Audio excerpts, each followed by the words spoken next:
तो चलिए आज बात करते हैं मुंशी प्रेमचंद की एक बहुत ही कमाल की कहानी के बारे में, जिसका नाम है वरदान।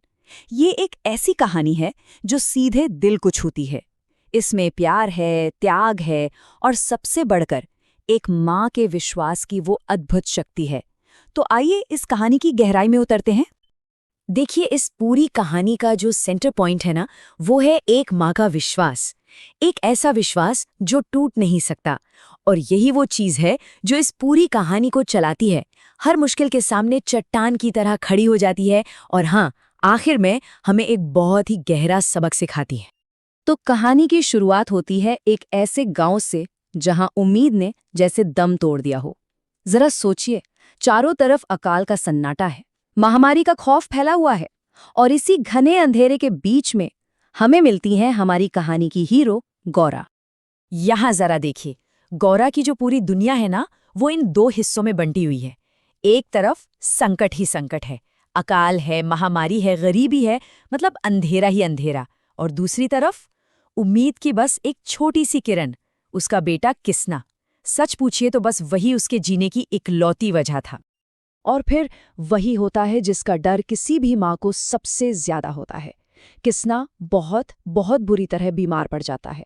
हालत इतनी खराब कि जान पर बनाती है और घर में दवा के लिए एक पैसा तक नहीं है। गौरा पूरी तरह से टूट जाती है, हताश हो जाती है और अपनी आखिरी चीज, अपनी चांदी की एक बाली लेकर निकल पड़ती है, उसे बेचने के लिए। सोचिए जरा, एक माँ के लिए वो पल कितना बेबसी भरा होगा। और जानते हैं क्या होता है? ठीक उसी पल जब गौरा को लग रहा था कि अब सब खत्म, सारे दरवाजे बंद हो चुके हैं, तभी रास्ते में उसकी मुलाकात एक फकीर से होती है।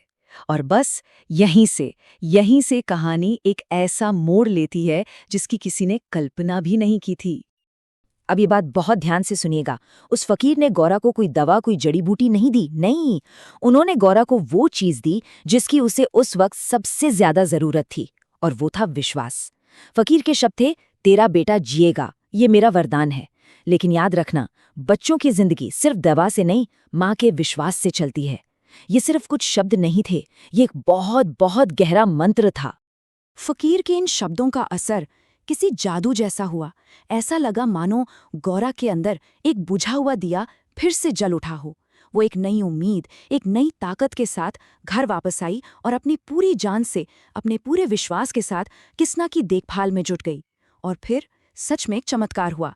किसना धीरे धीरे ठीक होने लगा। असली दवा क्या थी? माँ का अटूट विश्वास। चलिए, किसना तो ठीक हो गया, मौत को मात देकर वापस आ गया। लेकिन कहानी यहाँ खत्म नहीं होती। असल में असली परीक्षा तो अब शुरू होने वाली थी। एक ऐसी परीक्षा जो सिर्फ किसना की नहीं, बल्कि पूरे गांव की हिम्मत की थी। तो सीन कुछ ऐसा है, गांव का तालाब है और दो बच्चे उसमें डूब रहे हैं। किनारे पर लोगों की भीड़ जमा है, लेकिन सब बस खड़े देख रहे हैं। कोई आगे नहीं बढ़ रहा, किसी की हिम्मत ही नहीं हो रही है पानी में कूदने की। सब अपनी जान से डर रहे हैं। माहौल में बस डर और बेबसी है। और ठीक उसी वक्त हम देखते हैं कि गौरा के विश्वास का असली असर क्या हुआ था। जहां पूरा गांव डर से पत्थर बना खड़ा था, वहीं किसना, जो खुद अभी अभी मौत के मुंह से लौटा था, वो एक पल भी नहीं सोचता और सीधा पानी में छलांग लगा देता है। और उसके शब्द क्या थे? मेरी माँ ने मुझे बचा लिया है, अब मैं दूसरों को कैसे मरने दूं? वाह! यहाँ पता चलता है कि माँ का विश्वास जो था, वो अब बेटी की हिम्मत बन चुका था। तो किसना उन दोनों बच्चों की जान बचा लेता है और इस एक बहादुरी के काम से फकीर के दिए हुए उस वरदान का असली मतलब दुनिया के सामने आ जाता है। लेकिन रुकिए, ये वो मतलब नहीं था जो गांव के लोग समझ रहे थे। बिल्कुल नहीं। अब गांव वालों ने क्या सोचा? उनके लिए तो ये एक सीधा साधा जादू था। उनको लगा कि भाई फकीर ने तो किसना को अमर होने का वरदान दे दिया है, अब इसे मौत छू ही नहीं सकती। उन्होंने उस वरदान को एक तरह का मैजिकल शील्ड समझ लिया था।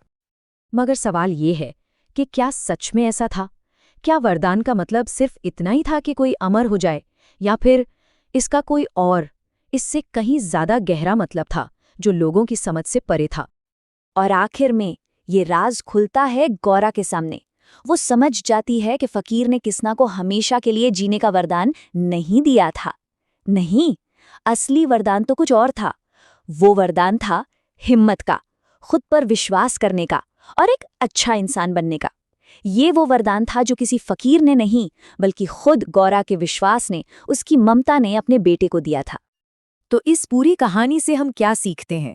पहली बात, माँ के प्यार से बड़ी कोई शक्ति नहीं होती। दूसरी, कि विश्वास और हिम्मत मिलकर किसी को भी अजेय बना सकते हैं। तीसरी, असली वरदान कोई जादू नहीं, बल्कि हमारा अपना आत्मबल, हमारी अपनी भीतरी ताकत है। और सबसे अहम बात, असली हीरो वो है जो मुश्किल में दूसरों की मदद करे। और आखिर में ये कहानी हमें एक बहुत ज़रूरी सवाल के साथ छोड़ जाती है, जिस पर हम सबको सोचना चाहिए कि हमारी असली ताकत आखिर आती कहाँ से है। क्या वो किसी बाहरी वरदान या तोहफे से मिलती है, या फिर वो हमारे अपने अंदर के गहरे विश्वास से पैदा होती है?